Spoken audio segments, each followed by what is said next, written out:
Hello and welcome to RPTV. I'm your host, Jordan Espeseth.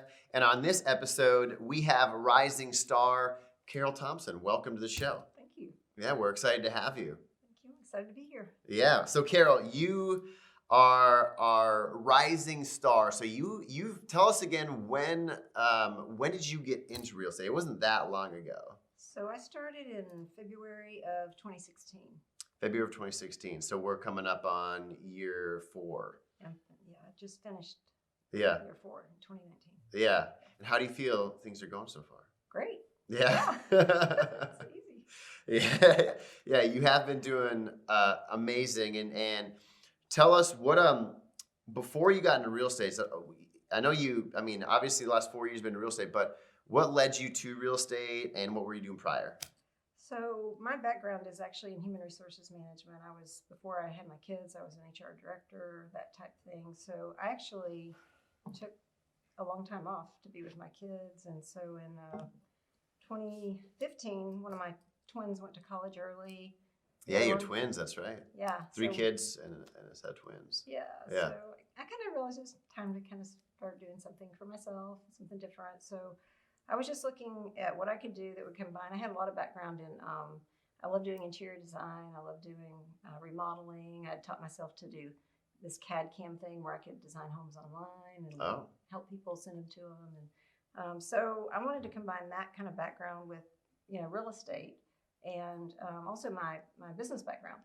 Yeah. And kind of lend that to, bring that professionalism to the industry. So I just thought real estate was a great combo for all that background. So it was you that no one was like, I think you should do real estate, or it was just kind of you were putting this together and you thought it was the right way to go? Right. And also the barriers to entry are very low. You can take 6 classes and you're...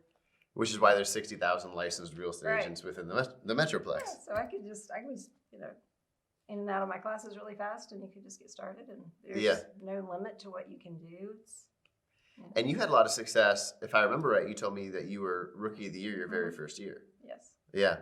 So most people, when they come out of the gates in real estate, they do not have a lot of, it's usually a very challenging first year to maybe even career. But why do you think you came out of the gates? I mean, obviously your very first year was really strong, and then you've continued to get, stronger and maintain that. And why would you say that is? Well, I had really good mentors. I'm part of a company that does a lot of sharing. It's in our culture to mentor other agents, to give away our best ideas freely to each other. So I just was able to ingratiate myself with some really good agents. Yeah. Noe De Leon would be one who very, very inspiring, go-getter, and I just kind of copied him. Yeah. And I just copied people. I just went around and observed, copied, tried not to have an original thought.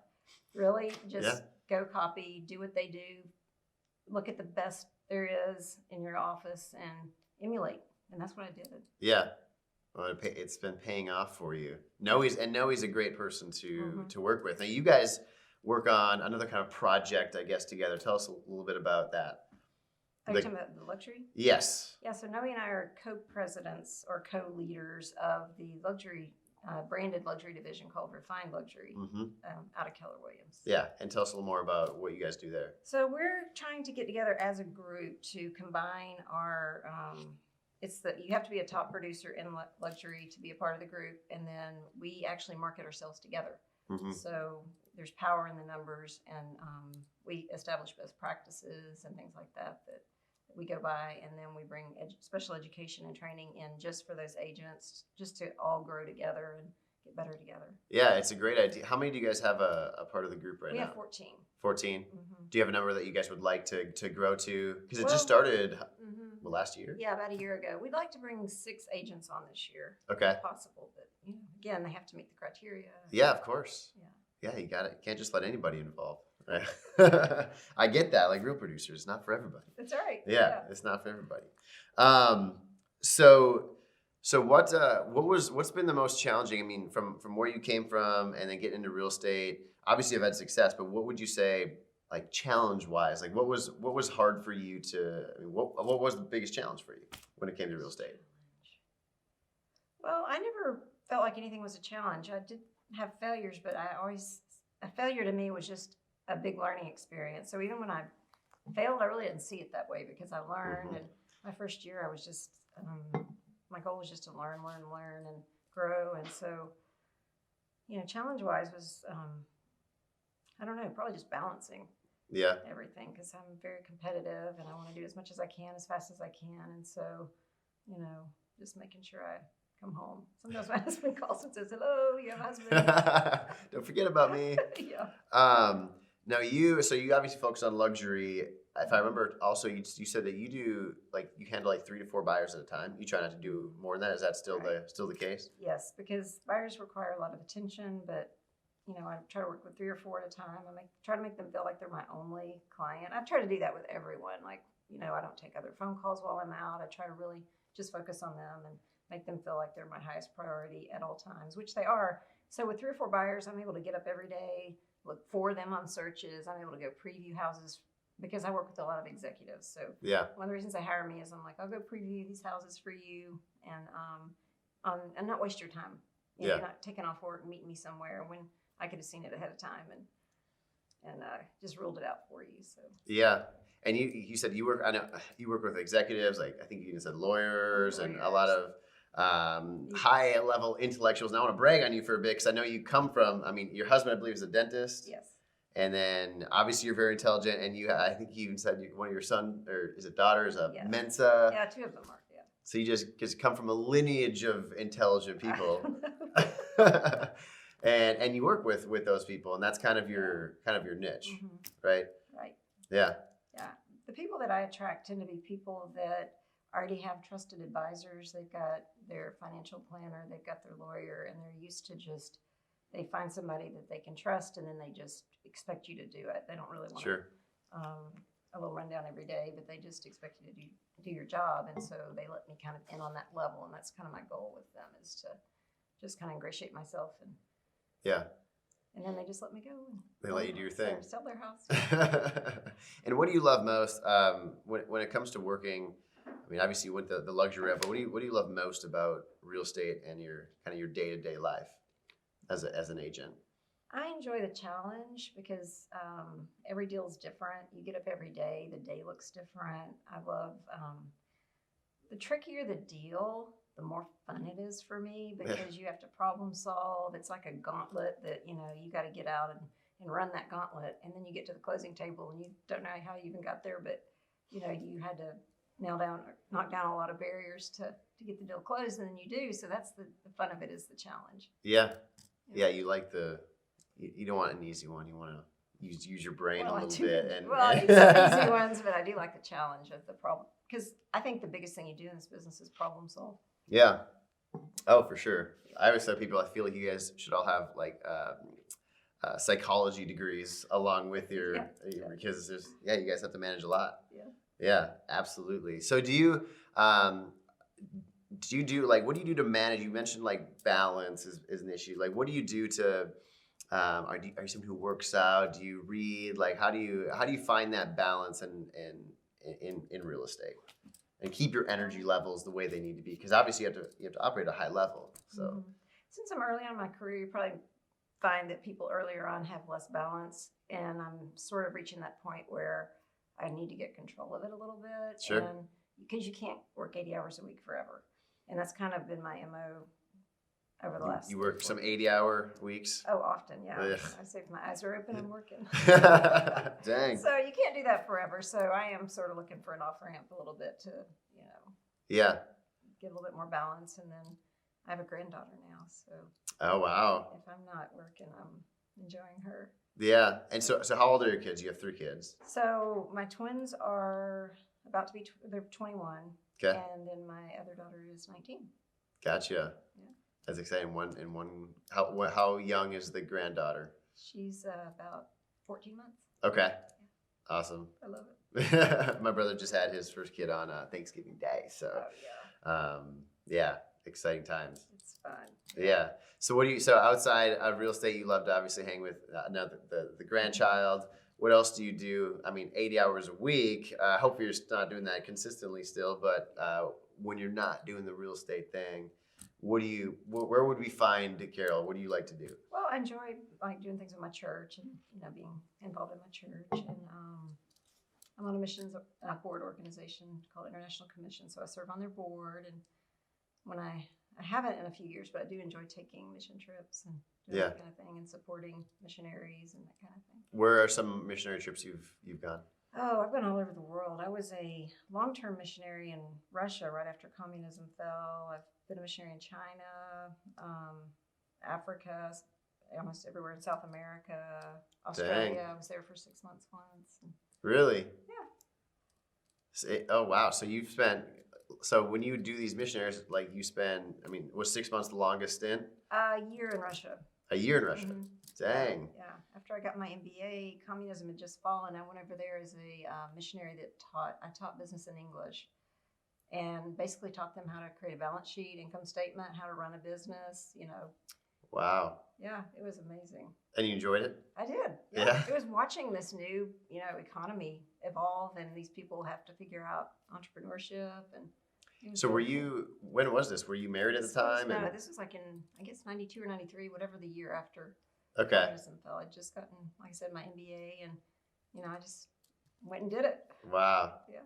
And where did you go get your MBA at? At the University of Georgia. Georgia? Mm-hmm. Okay. Which city is that in? Is that in? That's in Athens. Okay. Yeah. Awesome. So you went there, and pretty much right after is when you went to Russia for a year? Yeah. Wow. It was amazing. And then when I left, I came to Dallas. So right after Russia, you came right to Dallas? Yeah, my sister was living here, and so I could stay with her for free. Yeah. I could get a job. I came to Dallas with $37. So you make a lot of money in Russia then? No, Or else you no. spent it all when you were there? Yeah, no. So I'd been working because I'd been in college and graduate school, and so, yeah. $37. Yeah. Wow. I'm gonna write that down. But you didn't grow up in Dallas. Your sister. No. So did you grow up in Georgia, or where did? No, I grew up on an Indian reservation in Cherokee, North Carolina. Oh, okay. Oh, interesting. Our publishing company's from Wilmington. Is it near Wilmington, North Carolina at all? No, that's kind of on the other side, I think. Okay. Yeah. Oh, so you grew up there. Mhm. So high school, all that. Well, till about 12, then we moved off the reservation one town over, and then I went to just public school. And Okay. Oh, interesting. Silva, that town's called Silva. Silva. Near Okay. Asheville, if you've heard of Asheville. Yeah, I have. Yep. So Yep. these are all Western North Carolina little towns. Gotcha. And you grew up. You have obviously a sister. Do you have any other siblings? Yes, I had 2 sisters and a brother. 2 sisters and a brother. Are you I'm the youngest. You're the youngest. I'm the youngest as well. So. And 3 of us went to the same college at the same time. So Oh, really? Yeah. Where'd the other one go? She went to Western Carolina University. And Okay. We all went to Mars Hill University. So Gotcha. yeah, it's fun. So you got your MBA. You went to Russia for a year. You came to Dallas. Then what did you do? So then I worked for Interstate Batteries Okay. for a couple of years, and then I moved over to ExecuTrain, which is a computer training company, and I was their HR director. So I did hiring, training, interviewing, all that kind of thing. Gotcha. And how long were you in that company for? A couple of years, and then I got married, and one day I just told my husband, like, you make more in 5 minutes than I'm making all day. Can you just quit? So. Were you not really enjoying that I HR was, job? but I knew I wanted to have kids, and Yeah. then so I joined Junior League and did a lot of volunteering and just enjoyed that time. And Yeah. I'm glad I did, because when I had twins, they were kind of a surprise. So Was that your first, or did you already have a kid and then you had twins? no, I had twins first. Twins first. Yeah, That is a so- surprise. And then I had the next one really close behind, so I was busy. Where did you? So we just got done featuring a lot of power couples, and I'm curious. Where did you meet your husband? So we met at church. Okay. Yeah, he was 2 weeks after I came to Dallas. I went to a singles event at Prestonwood, and I saw him there. And, Oh, really? yeah. So within 2 weeks. Well, so somebody asked me if there was anybody in the room or that I wanted to meet. And I said, I want to meet that guy over there. And so he called him over and introduced him to me. And he was like, nice to meet you. Walked off. Really? Yeah, but I was like, that guy's cute. I really like that guy. He's playing the hard to get card. Yeah, so then about a month later, somebody invited me to their Sunday school class, and I got there, and he was the teacher. So Oh, interesting. I just got to listen to his heart every week, and and I was in love with him before he noticed me, basically. Oh, that is awesome. Yeah, I hung around, and eventually we got. So to you each other slowly a started little. talking, Yeah. and then so how long after that initial did you guys start dating and then get married? It took a while. Like it took about a year to notice me. I'm not kidding. Really? Yeah, I was just You're persistent though. There you go. Just dropping little plugs here and And then there. we dated for about a year, and then eventually got engaged. So he Yeah. was 28, and he was 30, and I was 28. Okay. Awesome. And does he have his own practice then? Yeah. And where's that located? Is It's in Plano at Coyton Legacy. It's called Image Care Dental Group. Okay. Image Care Dental Group. I need to go to the dentist. I should probably hit him up because I moved here from Minnesota and I haven't found my dentist yet. Oh. So I probably need a good cleaning for sure. Do. Yeah. They'll talk about you too. Yeah. So obviously you came into real estate again. You've had a lot of success. I know you just told me you have one assistant now, so it took a couple of years. Tell me a little bit about where you'd like to see your business go. Are you one of these people who want to have these mega teams, empires, and expansion and go all over? Or where would you like to see your business go? Well, in addition to my assistant, my first hire was an interior designer. Her Okay. name's Sue Sherman, and she's really, truly my superpower. So I had started staging properties. I thought, I'm just going to buy some things for the kitchen, maybe things for the bath, and then that just evolved into ended up having a lot of furniture, and so I'm a good stager, but I got involved with Sue Sherman, and she's truly gifted. So she came on board with me full time almost 2 years ago, and so she stages all my listings. And because I have her, I'm now able to do a lot of, I call it the make ready process, the home transformation process prior to listing. So we can take a pretty rundown or not recently updated house and provide all of our vendors, and she kind of oversees that process so that when we list, we are able to really bring a good product to the market. And it's beautifully staged and decorated, and all the wear and tears kind of been dealt with ahead of time. Yeah, because you, if I remember right, you said you guys do the staging for homes for free as part of the whole Part deal. of my service, yes. So it's helped me a lot to get business. A lot of people come into one of my open houses and they'll look around and they'll go, "Wow, this looks nice." Well, thank you. We did it ourselves. Yeah. And so, if someone has a vacant house, or or we do stage non-vacant homes. We just intermingle our stuff. Sure.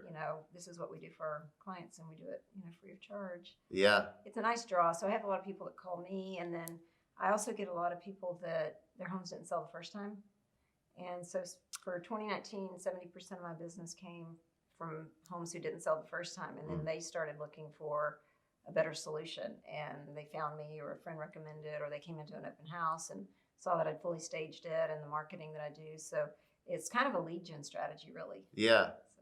Yeah, I find that very impressive. And you also told me, I think 2 months ago, I'm curious, I don't want to jinx it, because we said we weren't going to talk about it, but I think you said 100% of your homes, you've sold 100% that you've taken? Not sold a home. Never not sold a home that you've taken. So far.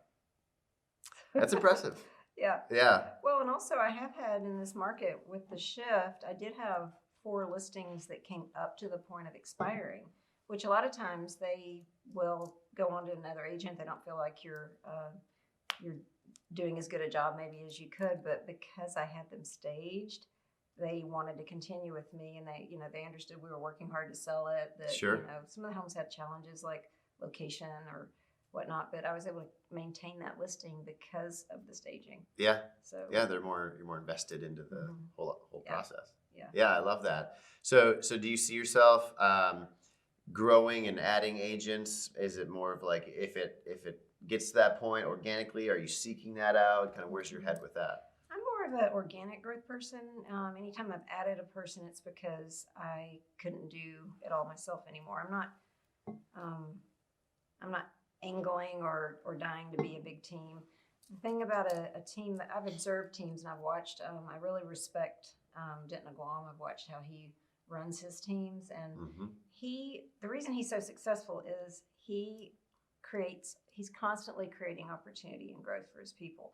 Because if you don't do that, if you're going to build a team, in my opinion, you got to be all in for growth and continue to open up opportunities, because otherwise somebody comes on your team, they learn everything they can from you, then where's their opportunity? Yeah. And then they're just giving you a lot of their commission. So if I ever grow a team, it's going to be with, like, I'm going to be all in. I'm going to grow, and it's got to be about them, not me. Like, if I'm going to bring somebody on, how can I make them grow to what their goals are? And Denton's very good at that. He's very focused on what their goals are and helping them be, what they want to be in the business. So I really respect him a lot. Yeah, Denton's great. And same office. And shout out to North DFW Real Producers' first ever cover story. Denton Quantum. So we got a lot of great people in our office. That's why, again, I had a lot of people to look up to and emulate as I got started. Because Noe's in your office. Yeah, you guys have an awesome office. Yeah, we've got a ton of talent. Yeah, no, absolutely. I'm curious, random question. If you're going to a listing and you're trying to get pumped up, what type of song, what type of music are you going to throw on the radio? What's your pump up jam? I don't listen to the radio. You don't listen to radio? You don't listen like just talk radio or something? I like to think in the car. Or really? So you sit in silence? Yeah. Really? Yeah. Oh man, my brother had this vehicle in high school that didn't have a radio, so he never listened to radio. But then he grew up and he got a car that had radio, but he was so used to sitting in silence that So I remember I was on this like hour-long road trip with him. Dead silence. I'm like, why are we listening to anything? He's like, oh, I didn't even notice. Yeah. So you like to sit in your car and just think? On the reservation, we actually couldn't get radio reception growing up. So my options for music were the gospel albums that my parent kept. That's the only music we had. Yeah. Which I like gospel music. Yeah. So I just kind of I never really grew up with a ton of music. So I'm just used to, my husband loves it. He listens to music all the time. If I'm in the car with my husband or my kids, they're listening to a lot of various music. Yeah, and I enjoy it. I don't mind it. It's just when I'm on my own, I don't think about it. Interesting. And I just like to think. Is your husband, do you think, when he's in like a procedure, he's bumping out to some Justin Bieber or something like that, or some rap music? He always has music on in his office. Really? Yes. While he's playing? That's awesome. What would you say when you got into real estate? Did you feel like there was like misconceptions, or was it different than what you thought it was going to be? I feel like everyone kind of has. They come into real estate and they're told one thing and they think it's going to be this thing, and it's a lot different. Did you feel that when you got into real estate? I was surprised at how long it took me to get my first deal. It was like 3 months. Yeah. And you're getting in and you're doing all the activities, but I also got in coaching. That was the other thing I should have mentioned about my success was I got a coach. And because when you get in, you're very conflicted. You don't know what you should be doing. Oh, I need a big fancy website. I need a bunch of signs. I need marketing material. I'm going to go buy leads from Zillow. All this is being thrown at you, and you don't know where to focus. And so my coach, all she said was, Carol, do you have any clients? No, I don't. And that's your job. Your only job. You have one job, and that is to get clients. So what activities do you need to be doing right now to get clients? So I chose, my main lead gen is open houses. So it's a quick way you get in front of people. Noe, again, gave me most of my early opportunities. He would let me hold his houses open, and I finally got my first client. Yeah. Open house. Yeah. So open houses. Yeah. So having the coach just really helped me focus on what I needed to be doing to get the business, and then all that other stuff is really ancillary to get a client, serve the client. Just focus on that to start with. And I remember when we first met, I loved your mindset behind, you said, I don't know how you word it, but you essentially said like, you're never like, you don't view yourself as being salesy. Oh, and then a lot of deals seem to just kind of come to you without you being a saleswoman. For sure. We have bold laws at Keller Williams, and my favorite one is come from contribution. And when I was trying to find my place in the business, when I heard that, I finally said, that's me. I'm just going to go give. I give away a lot of free information. I just try to help people, whether they work with me or not. And a lot of times they end up choosing to work with me. So I give away a lot of free tips. Some agents are like, no, that's work product. If I come to your house, I'm not even leaving my comps behind. But I just try to go and leave them better than I found them. And then a lot of time that results in business. Yeah. But I'm definitely am not salesy. Yeah, I love that mindset. I mean, I can totally relate to that. Yeah, and then it's the joy of helping. If you can find your joy in the serving, then the rest just comes. Yeah. And then that's where you find that's the fun of it, is how well you serve them at the end of the transaction. Yeah. And people, would you agree? People can smell your commission breath if you're someone who's trying to get it. Yeah. They can smell that. They can sense that. Yeah, you never think about the money. Don't go into anything going, oh, this is a $300,000 house. 3 times 3 is $9,000. Or, Yeah. Is that worth my time? Just answer the phone, add the value, and the money comes. Yeah. Yeah, because I mean, I know you focus, but you don't only sell luxury. I mean, you've sold some homes that are not? And I remember when we met, I loved what you said, because you said it doesn't matter if it's $1 million home or $10,000 home, you're going to treat that person the same. Everybody gets the same service. Yeah. Yes. Yeah, And I I do. love that. I sold probably 10 last year under 500,000. Mm-hmm. And I had a vet guy that I worked with. He was one of my favorite buyers. Yeah. And he was out of town, so I literally had to preview all of his houses. And I think we made a couple offers on houses he never saw. He just trusted me. Oh, wow. Yeah. That's trust right there. Yeah. And I enjoyed it. So it's not about the price point. It's just about working with nice people, enjoying the relationship. Yeah. And like I said, leaving them better off than you found them. I love that. Now you've been, 4 years, you've probably had some interesting situations and stories. Do you have a craziest real estate story? Should have given me the heads up here. Anything that is just been an unusual, or maybe most enjoyable? I know you said obviously the bad, but is there anything in 4 years that has just been unique? Yeah, I mean, I've had a lot of, like I said, tricky problem solving. Yeah. Where you don't even see how you got to the end of the deal that you did. But I have to say, that's not all me. It is partnering with a really great lender and having those allied resources, because sometimes it wasn't always me that got me to the end of the deal. It was because Tom Sherman is my lender and he's brilliant and he has resources, or, other people that were involved. The title company pulled something off, for me, or went the extra mile. So it's not always you. It's the importance of team effort. It's important of really getting with good people. Yeah. And, being loyal to your vendors and they're loyal to you. And, that's been a big part of my success this year, is finding all of those people that can help me transform the home. I can't do it. I have to have vendors that will come in and then the client's happy, and, assembling those people that you can rely on is huge. Yeah. How many people touch a home? I think Denton was saying something that's like, how many different people are involved in the process? Do you have the number? It's something crazy. Like, it is a lot. And it's like 20, 30 different people are involved in that transaction. Yeah. Like from painting to title to lender to all these different things. And then your goal is to make it seem easy for the client. So you take something that's absolutely overwhelming, especially if someone's lived. I'm working with a lady now that they've been in their home 40 years. And so, starting that process of, okay, first we're going to pick out what you're taking with you. And that's really all you care about, because we got to pack that up. We're going to get you a estate sale person to come in. We're going to and just laying out the steps and making it look easy and doable to someone that's older and feeling super overwhelmed. Yeah. So you just got to take little baby bites out of it for them, so they feel like they can get to the end. Yeah. And to me, this is not a large priced home. It's the serving her, coming in and being something to her that a lot of agents don't have time to do or don't have the resources. Sure. And being able to come in and just make it easy for her. Yeah. That's possible. I love that. Is that how do you eat an elephant? Yeah, exactly. One bite at a time. But think about it. If you're 76 years old and you've lived in a home for 40 years, it feels like an elephant. Oh, yeah. So just being able to come in and go, I've got people for you.